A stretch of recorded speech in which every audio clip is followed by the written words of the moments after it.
Final thing I want to touch on is kind of what I'm going to be watching for post All-Star break. Now, the Pistons believe they have just around 8 days off until they play. Maybe they play this time in a week at Indiana. So they've got about a week off. And I think I've said this last year, but I think for me, what I'm watching for post All-Star break, first and foremost, like bottom line, that this is number one priority, is Cade Cunningham. Who is Cade Cunningham? I know he's coming back from injury, but is the peak version of Cade Cunningham that guy we saw, put up 240 pieces, average like 30 points across a 10-game span, 6 assists, 6 boards. Is that Cade Cunningham?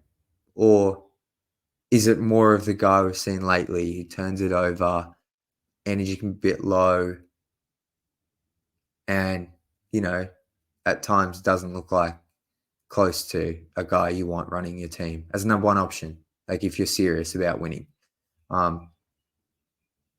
Because, back-to-back games where he's just hasn't really looked like.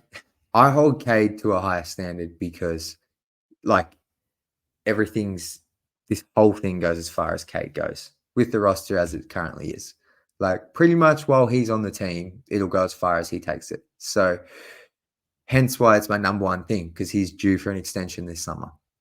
And it's really tricky because he missed all of year 2. And then this season was a disaster. The roster was clearly ill-equipped. But, if you, like, Cade also is in his 3rd season. And I know some people say he's in his 2nd season, whatever. He's been in the league for 2.5 years. So I know he hasn't been able to play, and there is a bit of leeway there. But number one pick, he's a top 3 pick in a stacked draft, or was supposedly a stacked draft class. But, yeah, we're getting close to the time. And especially if he gets paid this summer, if you're signing a contract extension with him this summer, like, you need to kind of know who he is. Clearly a rookie extension, there's expected growth. Like, this isn't who they are. But, I would like to see his play translate to wins more. Like, I still think it's ridiculous to say this team's better without Cade. But, like, I think of their 8 wins, half of them have come with him out of the lineup. And he's only missed like 8 to 10 games.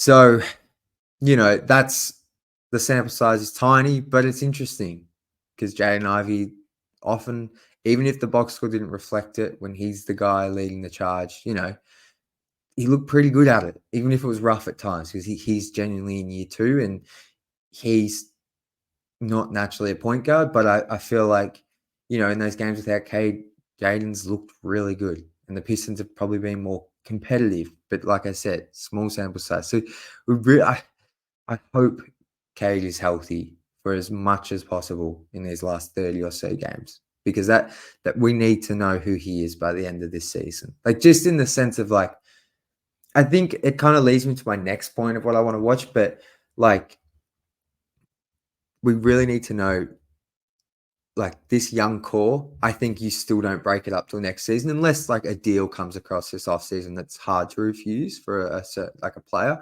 But I think this young core's got up until the trade deadline or next offseason to really have to make decisions. But it would be nice to see some wins with Cade leading the charge down the season, because that aforementioned, like, 10 to 15 game stretch I mentioned, like, in December, Pistons lost like every single game. They broke the streak against the Raptors and Cade had 30 points and 10 assists. But, like, it all came in losses. So I think Cade's a winning player. I still think he's the best player on this team.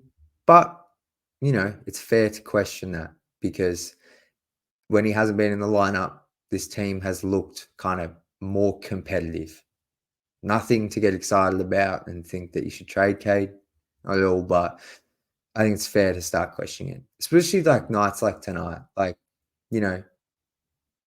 back to back, against the Lakers, like the Pistons starters didn't play much. They were virtually rested for the second half. Well, they came back in at a weird time, but they played low minutes. Like you'd think tonight, come out and, really give it your all. And, it's on all of them, but I just feel like if Cade's your lead guy, like sometimes I feel like, and this has been a theme with him since he was a rookie, like you just don't get that aggression from him. And particularly in the first half, like sometimes it feels like he coasts a lot. Like I remember when I was riding for Detroit Bad Boys, like one of the big things in like his first 25 games as a rookie, once he got the shooting under control, was like he would wait until the last quarter to kind of make a stamp on the game. And Pistons fans and stuff in the Detroit Bad Boys comments would be like, can you come out with more aggression and, set a tone? Like, and sometimes maybe that's just who he is. But if that's who he is and he's just going to be a closer and a facilitator for the first, like he's going to be a closer and then he's going to facilitate for the first half, first three quarters, then we can't see him dribbling around in circles, turning the ball over in the first quarter, the first half. Like we just can't see that. He needs to be off ball more. You need to give Jaden Ivey more reps because sometimes tonight, man, when he just dribbles around in circles, like, and dribbles into traffic or throws like just some strange passes at times, like, yeah, it's rough. Like I kind of feel like it's not all on him, but at some point, you got to hold your franchise guy to account. And I think he might have mentioned he's feeling a little bit banged up in the post game tonight. He's coming back from that knee sprain against the Nuggets. So hence why I just hope he's healthy, because I don't think he is 100% right now. But like, I feel like you can't just say put Cade Cunningham on ice for the rest of the set. Like, I feel like if he's out there, like I really need to see Cade Cunningham, put together a 15 to 20. This is what I'll end on.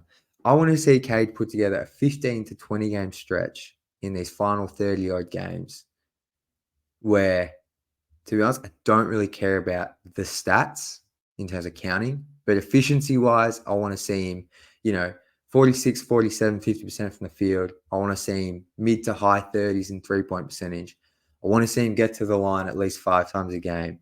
And I want to see those turnovers down. And I want to see the Pistons, in that 15 to 20 game stretch, go like 8-13 or go, 6-9. Like, give me something like that where Cade's leading from the front, or he's taking a bit of a back seat, but you can see the vision. Like, you can see how he's going to help, how he's going to fit alongside this young core, and you can build around that. Because sometimes it feels like I don't know Cade on ball as your point guard, full time, high usage. I don't think he's it. Like, it just isn't consistent enough. So, bit of a rant there. Let me know what you want to watch for. Aside Cade, I think. So I just wanted his last thought in. I know I'm rambling here, so I appreciate anyone that's stuck through. But I think aside Cade, I really want to see the Pistons find a 5-man lineup that they can close the season with and head into next season with. So, like, whether that's the starters they've been playing recently of Ivy, Cade, Duran, Asar, Fontecchio, maybe that's the 5. And they have a positive net rating, and you go into next season without any major moves, but you go next season and you go, this is our starting 5. This is the lineup we know can get us into games and keep us in games and win us games. Or maybe you swap out Asar and Quentin Grimes goes in. Or maybe Fontecchio ends up coming the 6th man and Grimes and Asar start alongside the core 3. Either way, the Pistons need to find a starting group and a 5-man lineup that they can head into the offseason and next season feeling positive about. Because I don't think we've had that in forever. So anyway, I'm going to wrap it up there. Thank you so much for tuning in. Thank you so much for being patient with me while I'm away. Finally, feeling so kind, hit that like button. And as always, hit that subscribe button.